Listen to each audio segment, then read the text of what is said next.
For the second time in recent months, the U.S. has carried out a mass expulsion of Russians. On August 27th, U.S. authorities deported between 30 and 60 Russians, according to various reports, writes Deutsche Welle.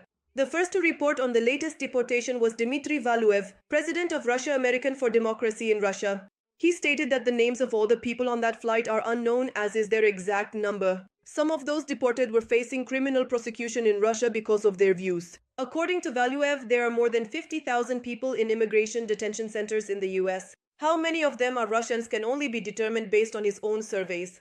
He noted that there is currently an extremely anxious mood among Russians who are still waiting for decisions on their US immigration cases. Previously, Russian citizens encountered problems obtaining or renewing tourist residence permits in Turkey.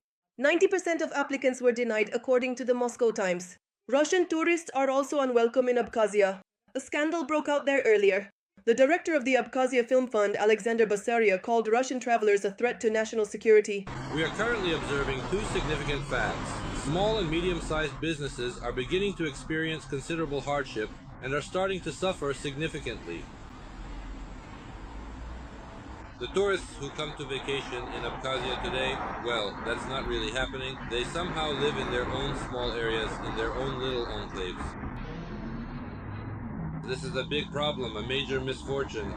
Also in Abkhazia, Kristina Lekerbay, an official from the Ministry of Tourism, is dissatisfied with Russian tourists who have low incomes. The kind of tourist who comes here today for 300 rubles, I assure you, won't buy anything. He'll be standing in line for a glass of juice or water, whatever they give out at the hotel, but he won't buy anything on the street. They don't like the Russian dictator Vladimir Putin in America either.